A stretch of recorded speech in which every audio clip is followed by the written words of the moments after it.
உங்களுக்கு ஒரு நற்செய்தியை அறிவிக்க வந்திருக்கிறேன். அதாவது ஆண்டவராக இயேசு கிறிஸ்து இந்த உலகத்திலே மனுக்குலம் எடுத்து மனிதனாக இந்த உலகத்திலே கடந்து வந்தார். ஏனென்று சொன்னால், அதாவது வேதம் சொல்கிறது, நான் மாமிசம் உள்ள யாவருக்கும் தேவனாய் இருக்கிறேன் என்ற வேத வார்த்தையின்படி அவர் பூமியில் உள்ள யாவருக்கும் தேவனாய் இருக்கிறார். அந்த தெய்வம் மனுக்குலத்தை ரட்சிக்கும்படியாக ஒரு மனிதனாக இந்த உலகத்தில் கடந்து வந்தார்.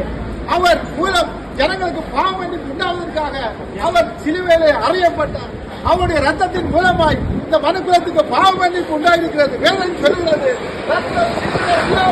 பாவ மன்னிப்பு இல்லை என்று சொல்லி கடைசி துளி ரத்தத்தையும் இந்த பூமியிலே சிந்தி மனுக்குலத்துக்கு பாவ மன்னிப்பை கொடுத்தார், ரட்சிப்பை கொடுத்தார். யார் யாரெல்லாம் இயேசுவை நோக்கி பார்க்கிறார்களோ அவளுக்கு பாவ மன்னிப்பு உண்டாயிருக்கிறது, அவளுக்கு ரட்சிப்பு உண்டாயிருக்கிறது, அவளுக்கு மீட்பு உண்டாயிருக்கிறது. அந்த இயேசுக்கு யார் யார் வாழ்க்கையை ஒப்புக் கொடுத்தார்களோ, வேதம் சொல்லுகிறது, 2000 ஆண்டுகளுக்கு முன்பாக யார் யாரெல்லாம் இயேசு வண்டியில வந்தார்களோ அவர்கள் அற்புதத்தை பெற்றுக் கொண்டார்கள், அதிசயத்தை பெற்றுக் கொண்டார்கள். அவருடைய வாழ்க்கை கட்டப்பட்டது. இந்த நாட்களிலும் யார் யாரெல்லாம் தன்னுடைய வாழ்க்கையை ஒப்புக் கொடுத்தார்களோ, இயேசு கிறிஸ்துவை நம்புகிறார்களோ, யார் யாரெல்லாம் சொந்த ரட்சகராக ஏற்றுக்கொள்கிறார்களோ அவருடைய குடும்பங்களை தேவன் கட்டுகிறவர்களாக இருக்கிறார், அவர்களை தேவன் பாதுகாக்கிறவர்களாக இருக்கிறார், அவருடைய வாழ்க்கையில தேவன் நன்மை செய்கிறவர்களாக இருக்கிறார். வேதம் சொல்லுகிறது, ஒருவரும் கெட்டுப் போவது சித்தம் அல்ல, எல்லாரும் மறந்திருக்க வேண்டும் என்று சொல்லி அவர் நேடிய பொறுமையுள்ளவராக இருக்கிறார். இன்னைக்கு கேட்கிறார், நீங்கள் கட்டுகிறீர்களே இயேசு வரப்போகிறார், இயேசு வரப்போகிறார் என்று சொல்லி எப்பதான் இயேசு வரப்போகிறார் சொல்லி கேள்வி கேட்கலாம். வேதம் சொல்கிறது, ராஜ்யத்தின் சுவிசேஷம் உலகத்துக்கும் அறிவிக்கப்படும், அப்பொழுது இந்த உலகத்துக்கு முடிவு உண்டாகும் என்று வேதம் சொல்கிறது. ஆகவே தேவ ஜனங்களே, இன்னும் இயேசுவை அறியாத ஜனங்கள் ஏராளம் ஏராளம் பாதாளத்தை நோக்கி செல்கிற ஜனங்கள் அநேகராக இருக்கிறார்கள். நாளுக்கு நாள் மடிந்து போகிறார்கள்.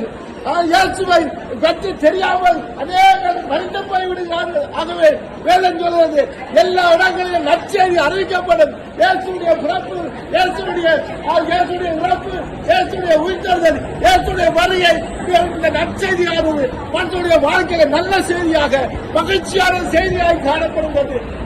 இந்த வார்த்தைக்கு யார் யாரெல்லாம் ஏற்றுக்கொள்கிறார்களோ அந்த இயேசுவை யார் யாரெல்லாம் சொந்த ரட்சகராக அந்த தேவனாக ஏற்றுக்கொள்கிறார்களோ அவர்களை தேவன் நடத்துவதாக.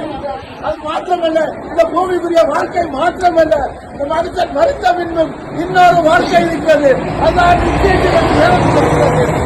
எல்லா மதங்களிலும் சொல்லப்படுகிறது, சொர்க்கப்பட்டு இருக்கிறது, பரலோகம் ஒன்று இருக்கிறது. ஆகவே யார் தான் இந்த சொர்க்கத்துக்கு போக முடியும், யார் தான் இந்த பரலோகத்துக்கு போக முடியும்? அதாவது இந்த மனுஷன் நன்மை இதை இன்னதென்று வேதம் கட்டுப்படுத்திருக்கிறது. அதாவது மனுடைய வழிகளை, மனுஷனுடைய என்னென்ன வழியை நடக்க வேண்டும் என்று சொல்லி வேதம் கற்றுக்கொண்டிருக்கிறது.